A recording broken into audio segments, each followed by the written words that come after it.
Good afternoon, everyone. Welcome to our webinar, The State of Marketing Technology Today. I'm Kate Anderson, Director of Marketing here at Ghostery. Today, we'll be featuring Norm Morrison from eBay Enterprise and our very own Larry Furr from Ghostery, who will be discussing the current state of marketing technology and how the explosion of tech available today can impact website performance. Norm specifically will cover some best practices for managing and monitoring these techs, ensuring that they deliver benefits without slowing down or wrecking your site.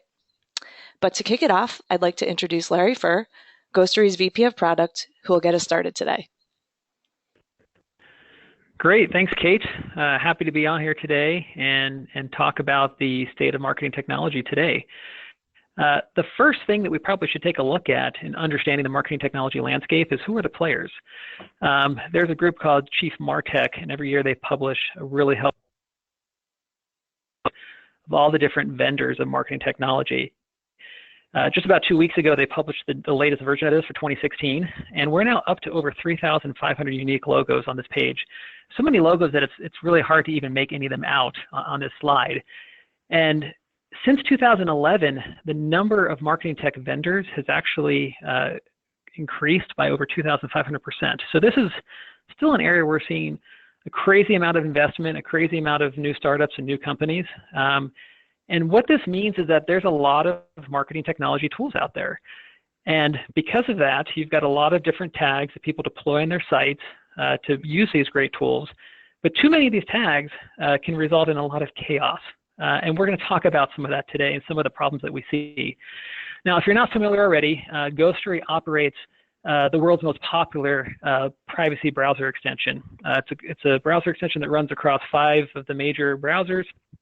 We have millions of users across the entire globe who use Ghostery to block tags so that they can control their privacy and control their web experience. So we recently surveyed these users and we asked them, why are you using Ghostery? And one really interesting thing that we found is that privacy is no longer the main reason that Ghostery customers are using the Ghostery plugin. In fact, only 17% of our users cited privacy as their main reason for installing Ghostery and blocking tags, which is pretty fascinating. That's different than what it's been in years past. Now, what they are telling us is that page performance is the big area they're interested in. In fact, nearly 20% of our users believe that their page load time is impacted by there being too many tags on a site. And so they're trying to take matters into their own hands by blocking those tags and getting better web performance as a result.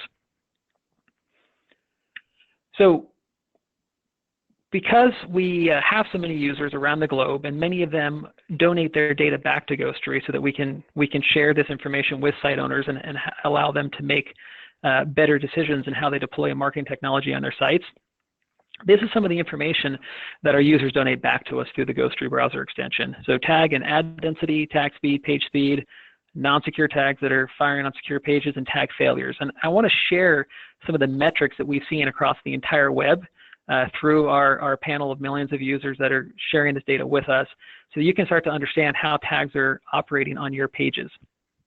So let's take a look at some of these metrics. First off, and this is a little frightening, half of the ad tech tags that we see are taking more than half a second to load. Now, when you consider that the average user expects a page to load in under 2 seconds, it's really unacceptable for any one tag on that page to be using up more than 25% of that total time to load. And then, let alone if you have more than one of those slow performing tags on your site, you can start to see why consumers are feeling compelled to take matters into their own hand and to block some of these slow performing tags on their site, which of course isn't good for you as a site owner. The other thing that our users told us in the survey is that a large portion of them, 41%, are concerned about their security and how it's impacted by ad tracking. And again, they have good reason to do so. What our data shows is that a third of tags on secure pages are actually firing non-securely. That's a pretty big problem. And how that manifests itself, of course, is in those little broken padlock icons that you see up on the URL bar, which are called mixed content warnings. And this impacts consumers in a pretty negative way. We ran a joint study with the Ponemon Institute last year, And we found that in 57% of the cases in which a user sees that mixed content warning message or icon, they will actually abandon their session. They will abandon their shopping cart. So a lot of money is being left on the table because of these non-secure tags on secure pages. The other problem that you have with these is it hurts your search rankings. So Google, and I would imagine other search browsers do the same thing. They will actually penalize you in the search rankings if you have mixed content warnings on your website. So you're hurting yourself with shopping cart abandonment, and you're hurting yourself with your SEO efforts. The next thing that I want to share is that, and this maybe you might see as a good thing, only about 2% of tags are failing across the entire web. But when you consider all the different things that we rely on these tags to do, some of these tags are pretty critical, pretty essential to a page's operation. And to have them fail 2% of the time could be pretty detrimental to your campaigns and to your efforts, and for the very reasons that you deploy these tags in the first place. So again, this all speaks to the issue that we've got a great amount of tags that are being deployed on sites and not a lot of oversight into how they're performing and how they're impacting the user experience. So what does this mean for you as a site owner? As we talked about at the beginning, there's an ever-expanding number of marketing technology vendors. More and more are popping up every single day, and each of them have several tags that they want you to deploy on your site. And they do a lot of great things. I'm not trying to knock any of them. But because now in most companies, there's not good systems in place for having oversight on the use of those tags, you've got a lot of different stakeholders with a lot of different agendas that are deploying tags for different marketing technology tools that they need to use onto your site. A lot of people have their hand in the cookie jar, so to speak. And so you get more and more of these tags being deployed, and they're negatively impacting the user experience. And when your users aren't happy, you as a site owner should not be happy either, because you start to lose money and you start to see your costs skyrocket. And so billions of dollars are being lost in revenue and increased cost, from slow pages that are killing your commerce and your ad revenues, to data loss, to security threats, and to risk of being out of compliance with privacy regulations. So later in the webinar, I'm going to talk about how Ghostery can help you address some of these issues. Great. Thanks for that very interesting overview, Larry. I want to take this time to remind everyone to enter any questions that you might have in the question panel. We'll do our best to get to them at the end of the session.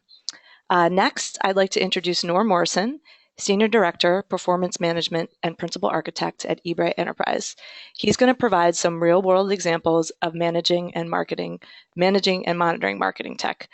Please take it away, Norm. Thanks, Kate. So eBay Enterprise is the leading omni-channel technology, payments, fulfillment, and customer care provider. We have lots of clients that are large brands and retailers. And at eBay Enterprise, we have a four-pronged approach that we recommend that our clients use for tag governance. First, we recommend that our clients set up a robust tag governance process. And a good process includes establishing methods for tracking tag performance, ensuring that each tag has an owner and a current business relationship with the client. Often we'll work with our clients to have them do an audit, and they'll find a number of tags on their site that they no longer have a business relationship for. We also recommend setting up budgets for tag performance and a method to track that performance against those budgets. And finally, we recommend mandating post-onload for most tags, except those tags which provide critical page content or handle other aspects of rendering, such as A/B testing. Second, we recommend that our clients employ a tag manager, and they migrate all of their tags to that tag manager so that all of the tags are controlled in a central place. This gives our clients direct control over each tag, provides a place where they can keep a catalog of the tags, such as where they are on the site, and who the contacts are, who the business owner are, and potentially even business value associated with each tag. On our platform, clients can choose the tag manager that they want, and we work with major vendors such as Tealium, Insight, and of course Google as tag managers. Next, when clients are working with tags, we recommend that they measure the performance of those tags prior to putting them into production. This could be done via page mockups, where you test out individual tags, or you test out page performance and actually measure the individual tags performance on there. You can do synthetic testing against the tag vendor to make sure that they can handle a particular load level that is expected once that tag goes live. We had a problem a few years back where a client didn't do that type of pre-production testing, and once the tag was live, it was clear that the vendor could not handle the volume that was being sent at it as soon as the tag was turned on. It caused problems on the site, and we actually had to shut it off. We also recommend and do post-production testing with clients. So again, you can do monitoring of the tag's post-production, gather some statistics on the tag's performance, and review those statistics to see if the tag is performing well after it goes live. We worked with a client last year to do a rollout of a series of tags, and after rolling out each tag, my team provided a report showing how the tag performed during the first 24 hours of the rollout.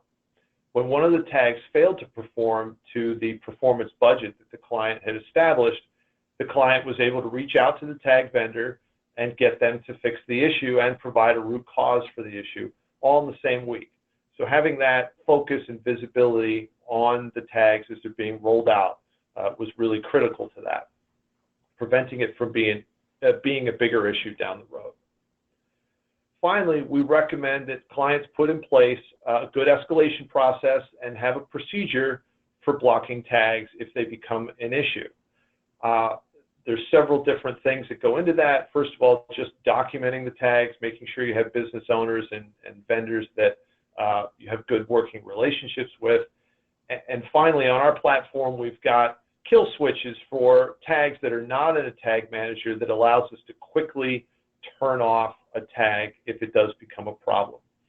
We certainly recommend taking action if you see a tag becoming a problem. If it fails repeatedly or slows down, block it and use your escalation process to contact the tag vendor and tell them, hey, you've been blacklisted and it's now on you to prove that you should go back on the site. So next I'm going to talk a little bit about how we use different technologies to measure tag performance. There's two fundamental technologies that we use. One is called synthetic monitoring. It's your traditional infrastructure type monitoring where you're running an automated process to collect statistics. And then we also use real user monitoring, or RUM, to collect data from our clients' customers as they're accessing the site. So synthetic monitoring is scripted, which means there's some sort of programming language or mechanism that allows you to do a multi-step business transaction against your site or sites. We use that to monitor critical business functions. It executes continuously 24 hours a day and gets you a nice stream of data continuously coming in that you can look at. An example of a process that we run on each of our clients' e-commerce sites is something that searches for a product, adds it to cart, and then does a guest user checkout. We run that very frequently across each site. This continuous monitoring is core to our monitoring process and collects data on all the tags that are active on the sites as well. The synthetic monitoring tools are really good for providing full detail, so you can drill into any particular test run and see exactly how each individual tag performed in that run. You can see all the requests, the timing, the headers, even what initiated the tag. So were they piggyback tags or were they directly coded onto the page? The main downside of synthetic monitoring is it's not necessarily what your users experience. So some tags may specifically avoid being detected by synthetic monitoring. Also, tags will vary by geography. They'll vary by A/B testing. Also, prior browsing is going to determine which tags actually fire for particular users and how they fire. And all of these factors are outside of monitoring for synthetic testing. Also, synthetic testing gives you an ideal measurement. So typically they're running from high capacity servers on internet backbone locations, and so they're going to get ideal network performance as well, whereas users, of course, might be on Wi-Fi or 4G connections behind Office content proxies and all kinds of things that can dramatically alter the performance. So second, to complement the synthetic monitoring, we use real user monitoring to collect data directly from our clients' customers. So this data is collected via tag as they interact with the sites. And the real user monitoring products allow us to see exactly what each user is experiencing, and then you can run that data through a big data tool to summarize the data and get statistics on a tag-by-tag basis or site-by-site basis. There are limitations to real user monitoring. So unfortunately, not every browser or device provides full visibility into what's going on. Specifically, the iOS devices and also desktop Safari do not give you data that allows you to drill in and figure out why a page was fast or slow. So what we do is we use both products in tandem to understand what's going on our client sites. So now, having given you an overview of those two technologies, I'm going to walk you through some examples of what we saw during last year's peak holiday shopping season with both of these tools. In this first example, you're looking at a graph of the response time of a synthetic monitoring script. So this is a multi-step script, as I described, that is doing a purchase on one of our client sites. In this case, on Cyber Monday evening, one of the tags on their site started to fail, meaning that requests to that tag were timing out. And this pushed up the hourly average response time enough for our alerting to fire and for us to investigate this particular issue. That's the increase there between the two black lines. We were able to use our client's kill switch for the tag, because in this case the tag wasn't in a tag manager, to disable the tag and immediately improve performance. And you can note that after the tag was removed, the site was actually faster than normal, because that tag does put some load or some slowdown as part of this transaction. So you can see that after the tag was removed, it was actually faster than what we would have considered normal for Cyber Monday. Okay, in this second example we're going to go to, the synthetic monitoring script didn't just slow down, but it actually started to fail. So in this case, we're showing just a scatter chart of the individual test runs for the client. A blue dot indicates a successful run, and the red diamond indicates a test that failed. So for this client site, when they experienced an issue with a particular tag, the script both slowed down and started failing. So in this case, our network operations center would have started getting alerts saying, hey, this site might be down. So again, we went in and we disabled the tag in real time and contacted the vendor to let them know that we had this serious problem. We also notified our client, and we added this tag to our peak watch list. And unfortunately, later on in the day, when the tag failed again, and it similarly looked like this, you know, we already had the site protected because the tag was off. So that was great that we took that proactive action. But you know, we did continue to monitor the tag, and we saw that it continued to have issues throughout the day, even after we turned it off for this particular site. So there are two synthetic examples. So that's showing you how our synthetic monitoring is picking up tag performance and allowing us to react to it. In this next example, we're looking at real user monitoring. So real user monitoring is just giving us a continuous stream of page performance data for our users. In this graph, we've broken down that performance into percentiles, such as 25th, 50th, 75th, and 90th percentile performance across the whole site. And on this site, one of their tags started to slow down under load, again, on a peak shopping day. And as that tag got slower, the percentiles for that site slowed down as well. So once we saw this tag getting slower and slower, we immediately got our kill switch ready and contacted the client and said, we're going to go ahead and shut this tag off. And we did, and you can see as soon as the tag got shut off, performance snaps back to good performance again. So again, using real user monitoring in this case to detect the slowdown, drilling into real user monitoring to identify which tag or tags is causing the slowdown, and then again acting to shut off that tag quickly to make sure that the site performance comes back to normal. In my next real user monitoring example, instead of looking at page load time, in this case we're looking at page views.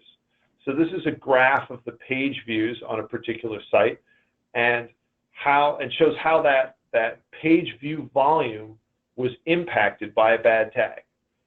So when a tag started to fail on this particular site, the volume of page views dropped significantly, and we got alerting saying, hey, there's not enough page views coming in per minute. And so again, we worked with the vendor and with the client to get the tag shut off. And as soon as that tag was shut off, you can actually see that page views jump up to an actually a higher level than it was prior to the issue. So that there were actually lost page views that were occurring during this particular example. Now, there are situations where a tag can slow down, and it can actually have an impact on your real user monitoring metrics, but you want to check to make sure there's really a business impact. So in this third case, where I actually don't have a graph to show this, we had a problem just like the previous one, where we saw a drop in page views, but we wanted to make sure that that drop in page views actually lined up with a drop in other business metrics. So we looked at a conversion metric that we have in our internal database. It's not part of the real user monitoring system. And when we looked at that conversion metric, we found that conversions were not going down, and actually orders were not impacted. So you can have situations where your real user monitoring shows you one thing, like a drop in page views, but in actuality, that problem is limited to the real user monitoring system. In this case, the tag that failed was preventing the real user monitoring tag itself from firing properly. So the example here is to just highlight that it's always good to make sure you understand the tools that you're using and understand that you do need to come up with correlating metrics and cross-check stuff. So with that, I've covered my different examples from the peak holiday season with both synthetic and real user monitoring. Thanks a lot for those great examples, Norm. At this point, I'm going to hand it back to Larry, who's going to provide an overview of Ghostery solutions for helping you better manage your MarTech investments by addressing performance, governance, security, and privacy issues. And again, just a reminder, I encourage any of you that have questions, I see a few coming in, but please add them to the question panel on the webinar. Larry? Awesome. Thanks, Kate. And Norm, thanks for going through that. Some really fascinating stuff there. So I talked earlier about Ghostery and how we can help to take control of all these tags that are on your site. And I showed you this graphic earlier of Sears.com. This is actually a visualization using a tool called TrackerMap, which is part of the Ghostery MCM suite of tools. And TrackerMap essentially shows you all the different tags that are on your site and how they relate to one another, which tags call which tags, and it gives you a lot of insight into what's happening. Along with that, we provide a lot of different reports. And I'm going to show you the positive impact that our customers are realizing by using Ghostery MCM here in this next slide. So Ghostery's MCM customers have been able to get a 164% ROI on their MarTech investments by implementing many of the best practices that Norm just talked about using the tools that Ghostery provides through MCM. And there's four main areas of focus for MCM. The first is performance. By using MCM and TrackerMap and its reporting tools, our customers are able to see how tags are performing on their site using a combination of both synthetic monitoring and real user monitoring, and then to take action, much like what Norm talked about earlier. And because of that, our customers see anywhere from 10 to 25% improvement in page speed using MCM. The next area is data governance. MCM provides the ability to take inventory of all the different tags that are deployed on your site, who those tag owners are, and what the purpose of those tags are. As Norm talked about earlier, a lot of times you might have a tag out there for a campaign, which is over, but no one ever knows to pull the tag down. And then if that tag starts causing problems, it can be difficult to know who the owner is and whether or not it's a tag that can be gotten rid of. So because of the data governance tools that Ghostery provides through our MCM product, our customers are seeing up to 80% reduction in the time it takes to resolve issues that are brought up by misperforming tags, so to speak. The next area is security. I talked earlier at the beginning of the webinar about non-secure tags firing on secure pages, and that through our Ghostery panel of real users who donate their data back to Ghostery, we're seeing that more than a third of the tags on secure pages are firing non-securely. Because Ghostery provides monitoring on those things and alerting around those things so that you can take action when you see that, our customers have been able to reduce abandonment rates on secure pages by up to 60%, which is huge if you're an e-commerce or a brand, or if you're a publisher who relies on ad revenue, pay the bills, so to speak. And lastly is privacy. We didn't talk a lot about privacy today, but there are some privacy regulations out there which can fine you up to 4% of your revenue if you're not compliant with them. And again, if you're not aware of the tags that are on your site, you can't properly disclose those to your users. And if you're not disclosing the tags on your site, you are going to run amok of the privacy regulators. So by using Ghostery MCM, our customers are able to make sure that they're doing the proper disclosures, that they are in line with the privacy regulations. And in addition to keeping yourself out of trouble with the regulators and having to pay fines, we also see a 36% increase in brand favorability by those customers of ours that are using the proper disclosures to their clients, because customers appreciate a brand or a site that respects their privacy and their security. So all of this combined is why, of course, we recommend that you take a look at MCM and what it can do for you to help take control of the tags that are on your site. These are some of the positive things that our customers have been able to see with regards to results by using MCM. I won't read through all of these right now, but in short, our clients are, again, being able to see increases in performance, increases in security, and therefore a reduction in abandonment, and also in having governance over those tags and making sure that there's no data leakage or concerns with privacy compliance. So, Kate, I'll give it back to you now. Thanks, Larry. It looks like we've had a few questions come in. So it looks like the first one is for Norm. How did you monitor the performance of a tag when it was disabled or removed from the site? Sure, that's a good question. So typically what we'll do is we'll set up basically an API test in our synthetic monitoring that makes the same call that would have been made from the browser in our synthetic monitoring system. So we can kind of grab that call that we see in our synthetic monitoring system, put it in its own standalone API. Another method we've used is to mock up pages.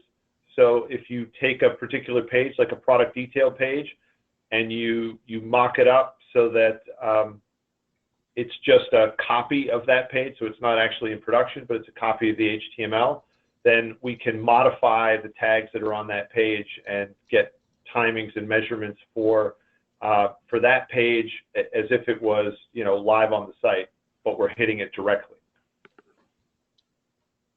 Great. Okay. The next one looks like it's for Larry.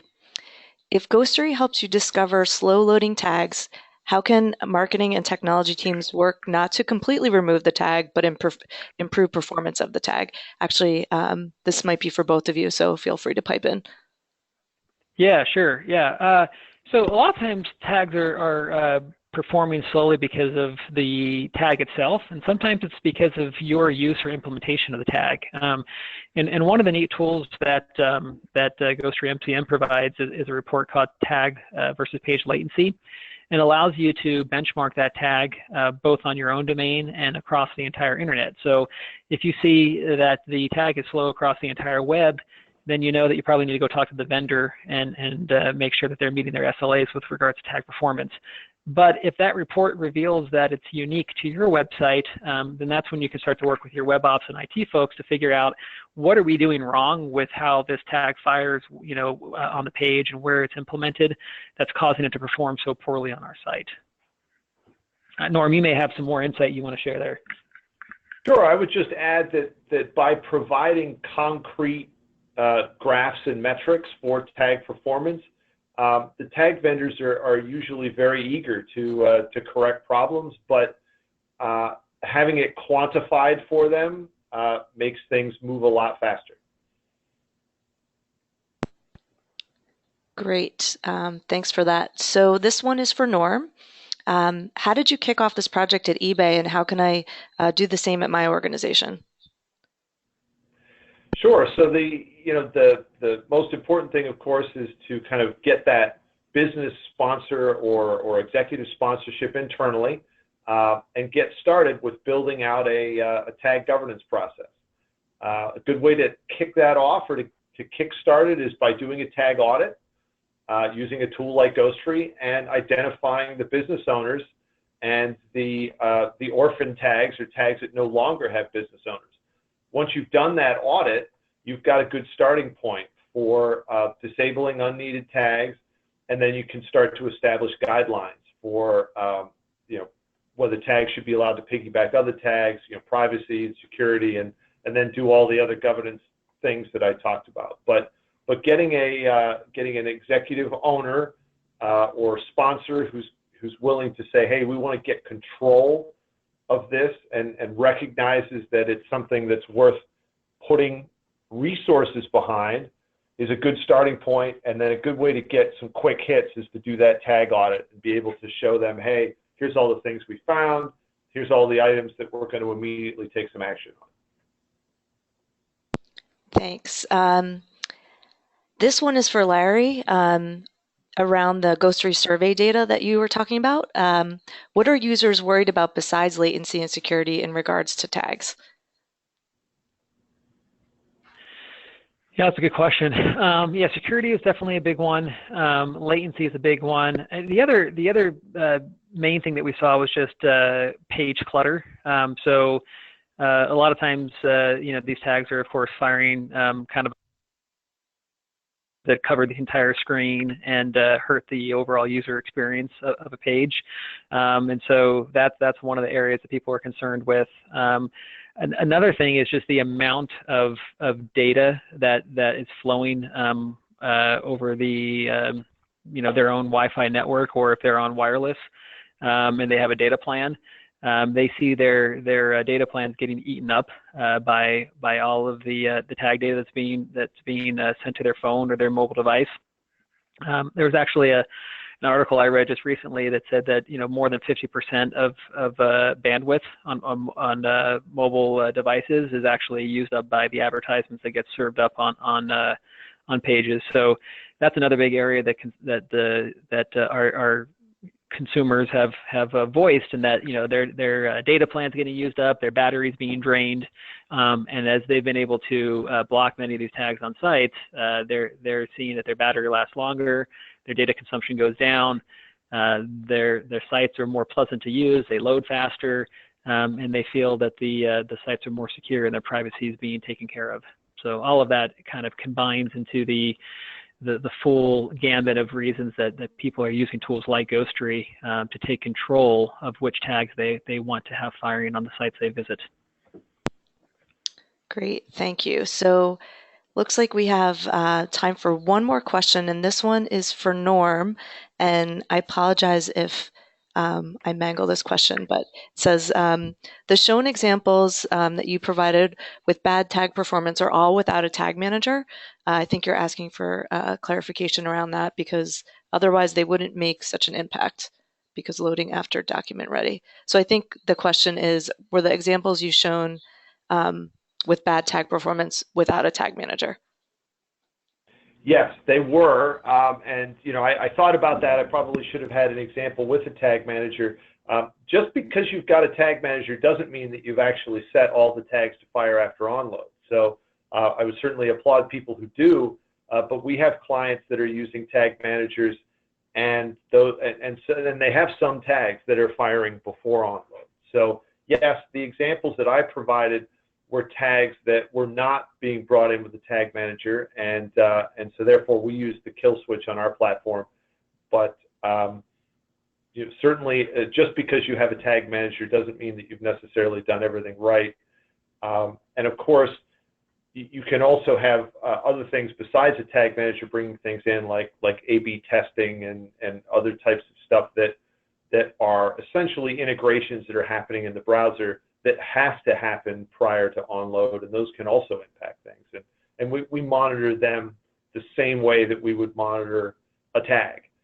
And actually, just yesterday, we saw one of these A/B testing systems slow down intermittently for a subset of our customers' population, and it did hit one of our real user monitoring thresholds and cause us to get alerts, cause our client, because they're also getting alerts, and so we went back and forth, and we said, yes, it's this A/B testing tool.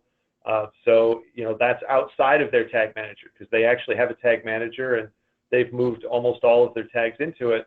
But because it's an A/B testing tool and it fires very early on in the page, it's outside of the tag manager, and it was slowing down the page for a subset of the people because they must have been having some sort of regional issue with delivering the JavaScript portion of that A/B testing solution. And Norm's absolutely right. And if I could just add on here, if we go back 2 slides to the tracker map slide, we can actually see examples of exactly what Norm was talking about here with, sorry, to the tracker map right there. So of course, Sears.com is not a customer of Ghostery, so we're using them as a bad example. Hopefully there's no one from Sears on the phone today to get mad at me for doing so. But you can see here in this tracker map that, to Norm's point, Sears is using a tag management system, Signal, here. But look how many arrows are coming off of that are firing from Sears.com that aren't necessarily firing from outside of or from within the tag management system. So this is kind of a case in point, and we see this all the time when we go in and we run tracker maps on prospective customers' websites. Is that they have a lot of tags that aren't necessarily firing from within tag management system, and so, as Norm pointed out, while tag management systems are great, and most, if not all, of our clients are using a tag management system in conjunction with Ghostery, unless you're using that tag management system exclusively for all of your tags, you can still run into a lot of these issues. And even if your tag management system is deploying those tags, it still doesn't guarantee things like non-secure tags firing on secure pages and other issues that can crop up from misbehaved tags. Yep, absolutely right. And the solution that we saw the issue with yesterday is right there on that tracker map, coming directly off of Sears.com. Great. Thank you. I think that about does it for time and for questions. I'd like to really thank our speakers. Thank you for your time, and especially thanks for all of you who were able to attend this afternoon. A couple people have asked whether we're going to provide the slides, and yes, in fact, we will get them up on SlideShare and send everyone a link. So thank you very much, and enjoy the rest of your afternoon.